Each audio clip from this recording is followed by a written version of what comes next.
Yo, what's going on, gentlemen? How are you doing on this fine evening? Now, today we have my first redo review. That's actually not a bad name, about to stick with that. On the spot, let's go. But this is going to be my first redo review. It's going to be of the Five Nights at Freddy's sister location line, Funtime Freddy. Now, this guy is one of my favorite FNAF figures. He is such a classic. Don't remember if you've even seen it, but I don't remember in my top 10 video if I even had him on the list. That was a very interesting list, to be honest with you. But going into it, for box comparisons, once again, we have, oh, the dust on this thing is bad, but we have an in-box figure. Here you go, here's Funtime Freddy. You can see him all in his boxed glory. The boxes for these were the first where they started like making them specific for the character. You can see Funtime Freddy at the top. If we bring in another one like Baby right here, you can see that on the top of the box, it's got Baby there. I like that a lot, and I think this is the first wave where they really started caring about upping quality and stuff like that with these figures, which I'm excited about because it's like a look back through time. Now for the paint and sculpt on this guy. The camera doesn't really pick it up, but this figure is disgusting. It's the paint picks up dirt like it's nothing. There's all dirt and scum stains all over it. He's got all green marks. Half of him is miscolored. But that's why I have another one in the box that I was going to open, but didn't. And now we're living with this disgusting man. I do think the sculpt is especially something to commend them for on this figure. There's just so much intricate detail, all the lines works, all the things on them that they could have just not done. And they usually don't do, but they did. And I think it really makes this wave. Putting this man down. For articulation, this figure actually has pretty good articulation. I put the bonbon arm down. You can look up very, very far. Looks down, pretty decent before he hits the bow tie. He's got a pivot and a swivel all the way around, the usual. Now at the arms here, it can go up to a little around 90. It can go all the way around. I guess you got a swivel there technically. At the arm here, they actually have different colored joints, which is the only time they've ever done that. But it's got a swivel there at the arm, single bend that doesn't work the best, and at the hand he's got very tight rotation. The usual articulation with these guys. And we got this waist swivel, crunchy, stiff.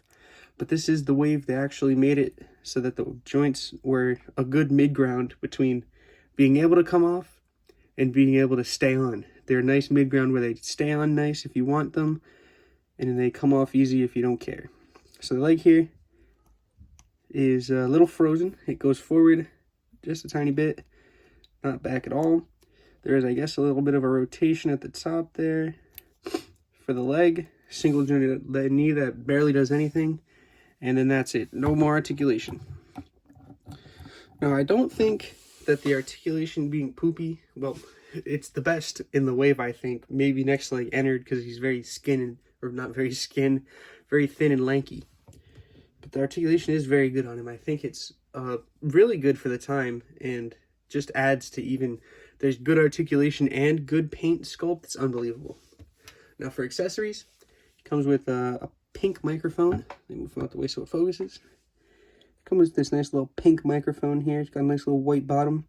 It is the same sculpt as the microphone. Actually, no. I think this wave was the first wave that came out with this sculpt. The base color and then the kind of, I don't even know, this top. The microphone-y top. This was the wave that started it, and I think a couple figures in this wave came with the same microphone.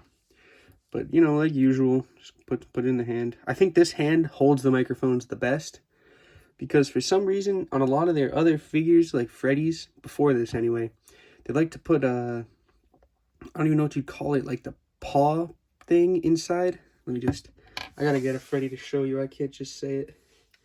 They put whatever that thing is on the inside, and then when you make him hold the microphone, can't even hold this one, but when he does, that's the best you can get. You really can't get it in all the way or straight.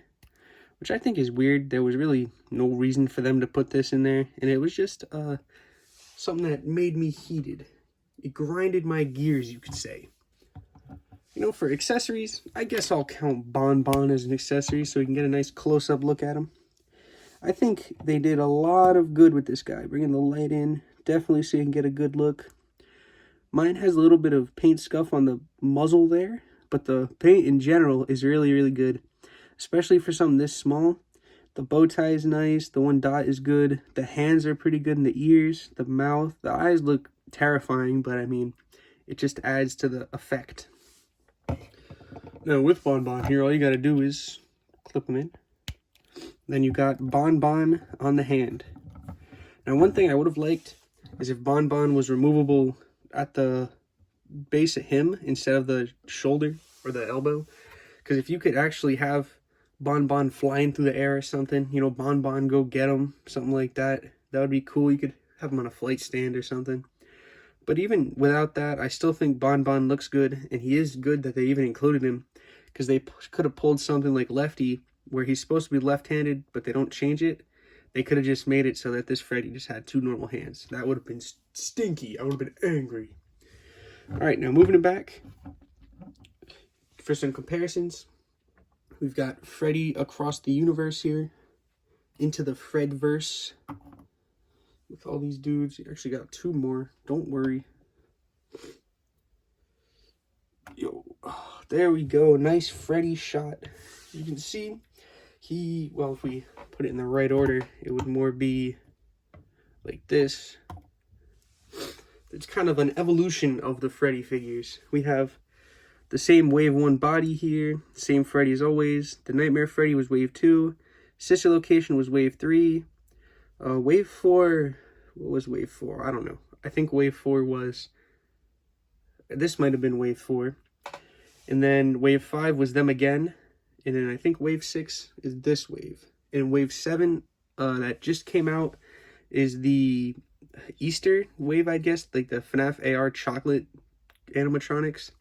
Which I am planning on reviewing those figures. I just have to get them, which is going to be the hard part. But alright. I think he does scale good. I know the in the game, the Funtime animatronics are huge. Like Freddy is 6'8" or something like that. And he's like 500 pounds. He's just a beast. It fits with the lore. If you know, you know. But it fits. I think he's not really scaled the best that wise. But he does have the girth. I think he's a little fat. A little chubby. And he looks kind of different. I think he has a different look than everyone else too. Which is good. He's supposed to. I also got to say again that the sculpt on this guy is great. I'll bring him in even again to show off the legs, but the legs even have sculpting on them. They did those little pads on the top of the foot, and I think this is what caught the FNAF wave the line, the traction it needed, because this first wave was, I remember the first wave was Garboni, and then the second wave was pretty good. They were getting there, and I think by the third wave they perfected it. Wave 3 is perfection. The only problem is, I think they went a little downhill afterwards. But hopefully, with this new wave, they can bring it back and make us FNAF fans happy. Yo, don't mess with us FNAF fans. There are 3 of us. Jack Black is one of them. But that's all for this video, guys. This is, I'm going to start reviewing some old figures like this. Because I know when I first started reviewing them, the setup was garbage. The camera was bad. I used to just sit there, and that, I don't want that anymore. I got to have decent, high-quality videos for my high-quality fans. Yo, let's go.